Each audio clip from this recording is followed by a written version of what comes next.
Well, good afternoon, everybody. Hope you had a great lunch. Welcome to our presentation. As you can see, our topic is an analysis of the current situation of football coaching for women. Just to give you a brief overview of what we're going to cover today, we'll sort of run through our project, get you acquainted with the scope and the background of our project, and then we'll dive right into the results from the 4 different phases, looking at both qualitative and quantitative data. And then we'll conclude with 8 recommendations that we've put forward in the final report. But before we get started, I'd like to introduce our team and what has made our team, what has helped our team throughout this project is the fact that we are so international and we are so diverse. And I would first like to start off by introducing Brenda from Mexico, Huya, Swiss-Iranian, Saloni from India, and myself, I am Italian and Canadian. And as I said, we are very diverse, we are balanced, we can connect. We have had the ability throughout the project to connect with our interviewees on different languages from different cultures and different backgrounds. And what else has helped us is the fact that we come from different sport backgrounds to bring unique perspectives. So over the past years, there has been a major increase in the number of participation of women and girls in football at the elite as well as at the grassroots level. With this came into existence FIFA's women's football strategy, whose aim is to create more opportunity for women, both on the pitch and off the pitch. And as part of this, they aim to develop, educate more women in the coaching landscape and help them to increase their capacity. And this is what has made our project relevant as well. When we look at the statistics, by FIFA Women's Members Association survey report of 2019, it's saddening and at the same time shocking to see that only 7% of coaches across the globe in football are women. This reinforces the fact, and FIFA believes in it too, that it's high time to create equitable opportunities for women in coaching. So I'll just briefly run you through the project process from the moment that we received the project topic to where we are standing today, sort of the thought process and journey that we took. And the first thing we did was at the moment we received the topic, we wanted to see what was written in academia. So we conducted a comprehensive literature review about what is written in women in coaching and specifically what is written about women in football coaching. After that, we got the theory and now we wanted to see the numbers. So we conducted a data analysis of 135 different professional female football clubs of the top 11 leagues across the world, and of the same analysis on 16 women's national teams of the top best women's national teams in the globe. And what we wanted to do was understand how many women and how many men occupy the coaching roles of these clubs and teams. After that, we got the data and we got the theory and we dove into our project. And the first phase was talking to the best of the best female coaches in global football, and we conducted one-on-one interviews with them to understand their perception of the current situation of football coaching for women and what can be improved in the future. After that, we spoke to coaches, and then we wanted to hear from players. So we created a mass survey sent around the globe, sent to professional female football players, trying to understand what they believe if a transition into football coaching after they retire is a feasible and viable profession. We wanted to understand if they're interested in a transition into coaching. So we heard coaches, players who could be future coaches, and now we also wanted to hear from administrators. So we talked to staff, representatives from the women's football department in all 6 of the FIFA confederations to understand the projects and programs they have in place for the development of female coaches. And that's sort of where we came to today. And I'd like to highlight that, this double logo highlights that hand in hand throughout the whole project, we've co-created this. And I'd like to thank our women's football development team for being so hands-on throughout the entire project. And really what we've gotten out of it, yes, we provide 8 recommendations at the end of the report, but we also provided a significant voice to players and coaches that was much needed in the global football context. And we sort of also had the ability to map out the global situation. And then here you can see, before we dive into the results, sort of the reach that we had in sort of talking to so many different perspectives and so many different insights from across the globe from different analyses. So the first part is the pre-project phase, which is, as mentioned before, the data collection of 16 women national teams and 135 clubs in order to get insight about how and where women are holding position in women's football. The technical staff analyzed are composed of head coaches, assistant coaches, and goalkeeper coaches, and the flags you can see in the graph represent the countries and the leagues analyzed throughout this project. Regarding the clubs now, in terms of number, the overall total of women composing the technical staff is 20%, which means that the vast majority of roles are still owned by men. Behind these statistics, there is one outlier, the English Women's Super League, being the only one with a greater number of female head coaches than male, reaching 58%. Without this outlier, the numbers would have been even lower and the situation even worse compared to the national teams. Regarding now the national teams, the overall total of women composing the technical staff is 32%. The positive point is that 47% of women assistant coaches are involved in this part, and that demonstrates the willingness of the member association to value the development of women who are seeking a career in football coaches. You can see in the graphs that in both situations, there is an immense and urgent need to put a greater emphasis on the development of female goalkeeper coaches. You will see later in this project that the vast majority of current professional players want to transition into coaching after their career, so there is an opportunity to implement strategies and initiatives that help facilitate this transition. But one question can be asked now. Can we say that the gender of the head coach matters when it comes to the number of women in the technical staff? And a famous slogan says, yes, we can. When a man is a head coach, in 73% of the time, the entire staff is composed of men only. On the flip side, when a woman is a head coach, in 62% of the time, they hire at least another woman in the technical staff. And this makes a huge difference. Having a woman as a head coach offers much more opportunity to other women to be part of the technical staff, to gain experience, and to become probably a head coach as well.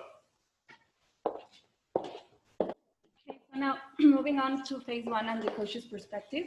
As it was mentioned before, we interviewed 26 coaches, 15 active and 11 inactive. We did this because we wanted to have a big scenario of what is happening and what happened before in the world of coaching. And we found out that there's a top 6 of occurring trends. The first one is the lack of opportunities and support. And these coaches mentioned several times that there's a lack of job opportunities for them. The positions, the highest positions mainly go for men. And it is hard for them also to have support from the governing bodies. Also, talking about the motherhood, they also mentioned that when they want to have families, when they want to become moms, it's really hard for them to do it because they really don't have the support, and they have a lot of troubles when they want to travel or when they want to do something else. Then we have the lack of confidence in capabilities. In this one, it was in a kind of a sentiment mentioned by the coaches.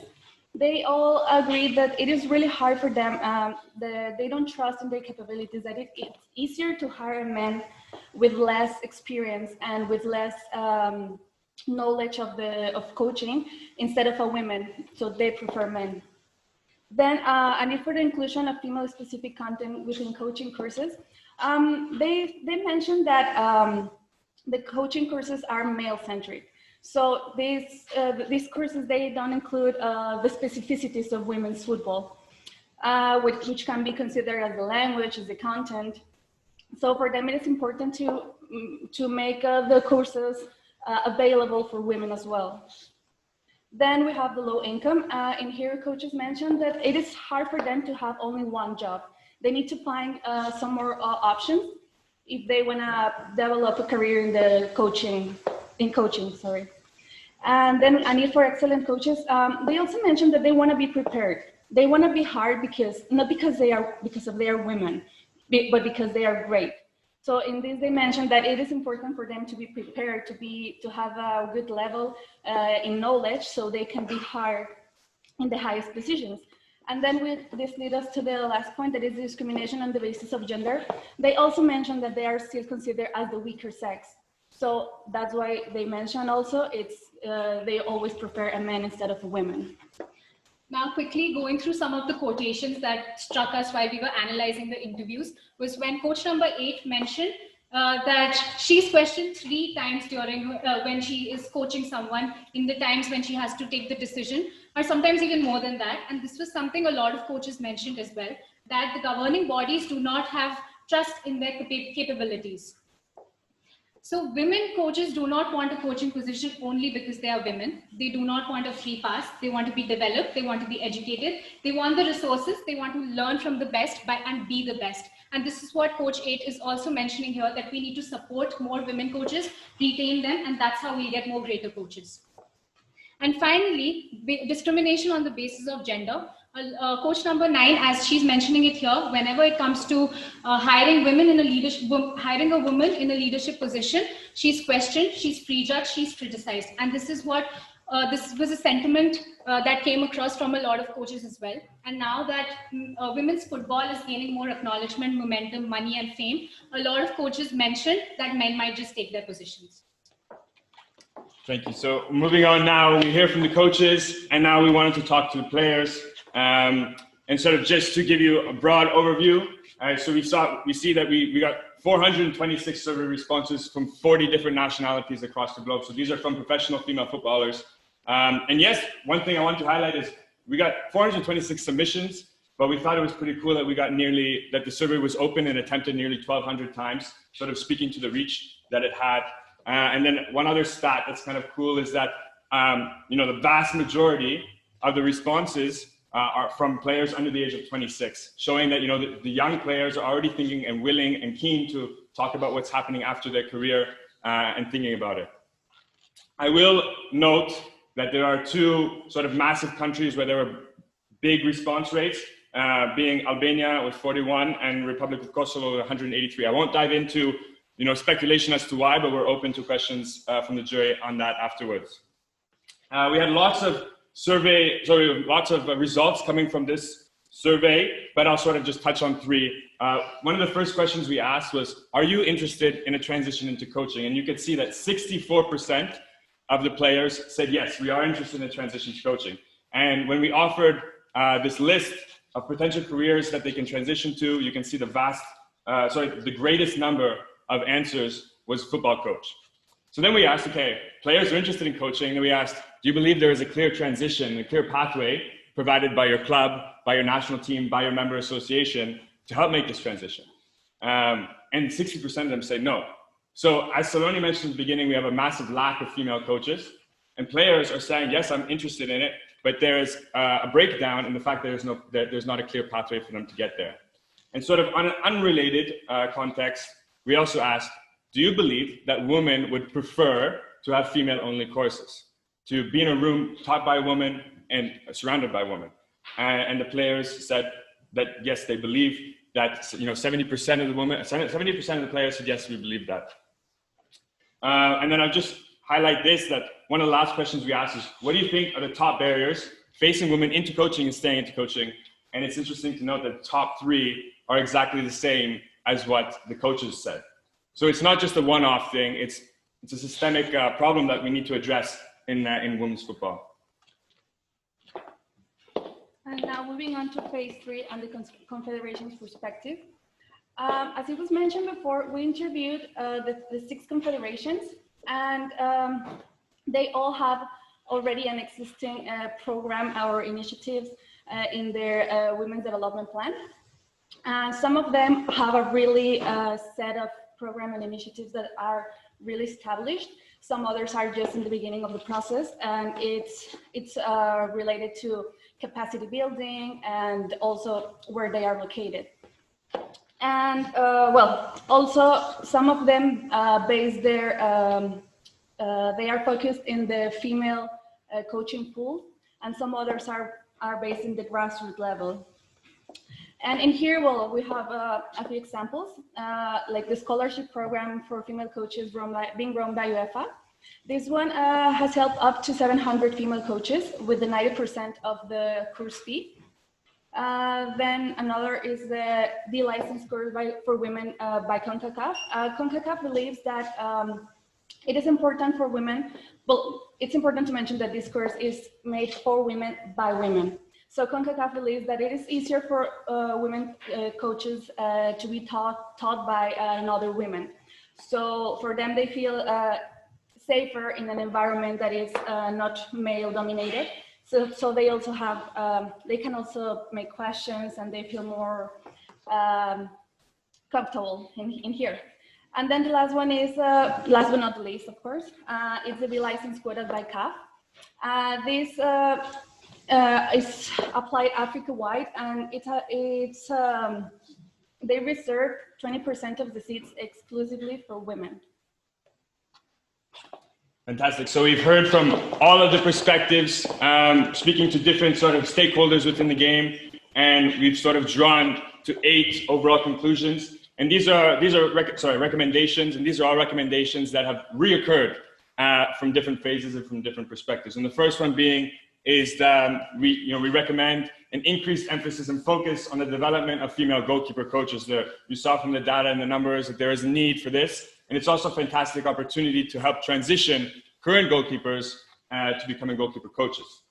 The second being is, a continued emphasis. There is an emphasis on this, a continued emphasis on delivering female-only courses, specifically at the grassroots level, where women just getting into coaching may feel much more comfortable in a room surrounded by women.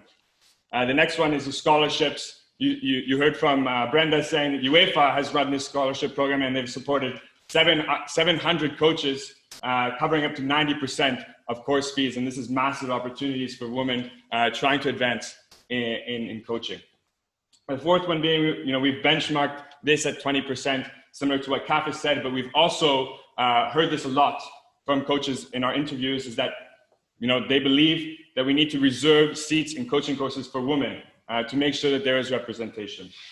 Our next recommendation is for coach education developers to think of ways how they can include the specificities and technicalities of women's football. This could be in the form of examples and content. Our sixth recommendation is for the clubs to include minimum quotas for women to be in technical staff positions. As this would happen, it might lead to an increase in the number of women coaches and directly an increase in the number of role models for the future prospective coaches as well. Our next recommendation is for the governing bodies to create clearer pathways for female athletes to transition into a coaching position. This could be done by league-led coaching courses only run for female athletes, or even creating awareness about the coaching prospects since the beginning of their playing careers. Our last final recommendation, our eighth recommendation, is for governing bodies to think of family-friendly support and programs for female coaches who are planning to have a family or who already have a family. This can be from conception to toddlerhood. Some of the ideas can be providing babysitters or innovative solutions to maternity leaves as well. Why we felt that this is important is because these are the times when women are usually hesitant to even become a coach, or they usually leave the coaching positions as well. In the end, we would like to say that a journey of 1,000 miles begins with a single step. We hope that this project took its very first step, and we thank you all for being a part of this meaningful journey with us. Thank you.